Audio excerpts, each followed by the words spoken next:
और अमर शहीद स्वर्गीय नहीं कहा जाता।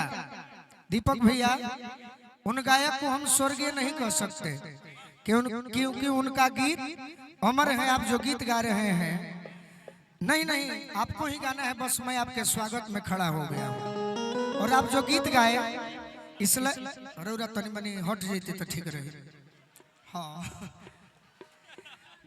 और इस लय पर हमने भी गीत गाया है कि सखी सपना साकार हो गई,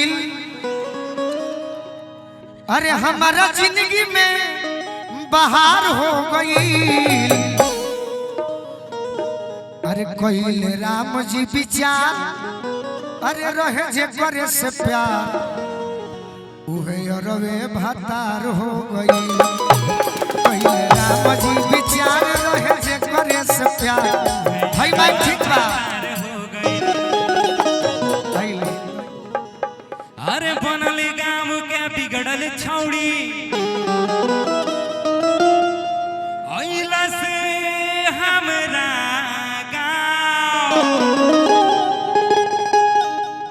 पाव के पायल ऐसन छनकवल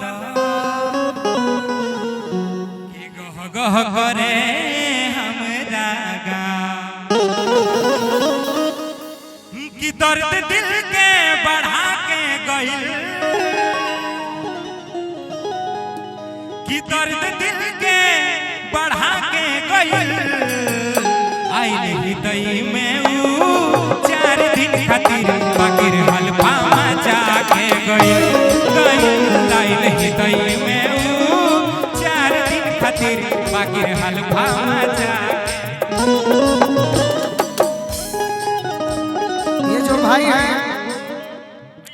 ये जो भाई हैं कुशीनगर उत्तर प्रदेश से आए हुए हैं, और हमारा फर्ज बनता है महावीर भैया कि कैसा भी गाए, लेकिन हमारा शाहबाद की धरती, इस भाई के लिए जोरदार ताली बजा के इनका स्वागत कीजिए। और ये जो गीत गा रहे हैं, ये हमारे रोहतास जिला के आन बान शान और अमर शहीद स्वर्गीय नहीं कहा जाता। दीपक भैया, उन गायक को हम स्वर्गीय नहीं कह सकते क्योंकि उनका गीत अमर है। आप जो गीत गा रहे हैं, नहीं नहीं, आपको ही गाना है, बस मैं आपके स्वागत में खड़ा हो गया हूँ। और आप जो गीत गाए इसलिए रौरा तनी मनी हट जाती तो ठीक रही। हाँ, और इस लय पर हमने भी गीत गाया है कि सखी सपना साकार हो गई, अरे हमारा जिंदगी में बहार हो गई। अरे कोई राम जी विचार, अरे रहे जे करे से प्यार, उहे अरवे भातार हो गई। कोई राम जी विचार, रहे जे करे से प्यार। भाई भाई ठीक बा। आइली गई में ऊ 4 दिन खातिर बाकिर हलवा मचा के गई। आइली गई में ऊ 4 दिन खातिर बाकिर हलवा मचा के गई। दीपक भैया, बड़ा सुंदर।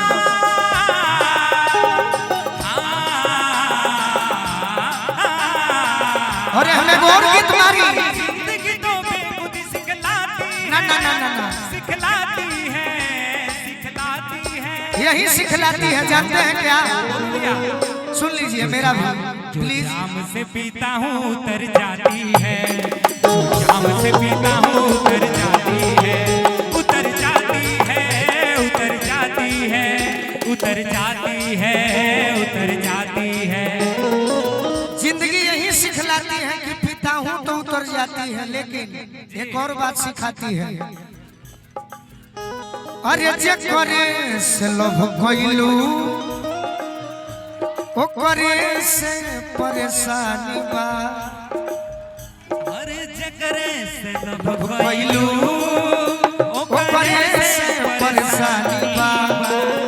हे सनमई करम तोहरो, लागे खानदानी बा। सनमई करम तोहरो, लागे खानदानी। पूरा गाना। हेलो आइल ही कई में ऊ 4 दिन खातिर हम तनी आ जाते हैं राकेश भैया राकेश भैया तो पूरा हमरा जितना खुदरा वही सब खाली हो जाएगा। ए बोलो भैया, चोरी के मोहब्बत में अक्सर यही होता है, चोरी के मोहब्बत में अक्सर यही होता है, चोरी के मोहब्बत में अक्सर यही होता है। दरवाजे से जाते हैं,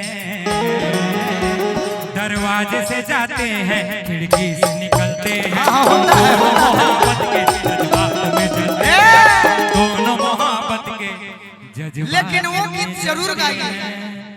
आइल ही तई में ऊ 4 दिन खातिर आखिर हलवा मचा के गइल। आइल ही तई में ऊ 4 दिन खातिर आखिर हलवा मचा के गइल। अरे गांव के सुखड़िया के रही उ साली, देखला में भोला बाकी बड़की खेनारी, देखला में भोला बाकी बड़की खेनारी। बोलो भैया, ए हां ये बोलो भैया, 1 मिनट रुकिए, 1 मिनट 1 मिनट। इन्होंने ये जो इशारा किया, इससे मुझे याद आया, हम नौजवान लोग समझते हैं कि हम ही लोग बहुत टॉपर हैं। हम गाड़ी में बैठे थे गोलू भैया, कहना तो नहीं चाहिए यहाँ पे महावीर भैया, हम सुनब तले अरे धोतिए में नहीं हो जाए। नहीं रुकिए ना प्लास्टिक है, प्लास्टिक के लगवा झिल्ली हम टंगलर हैं माने लंगड़ बनी हो।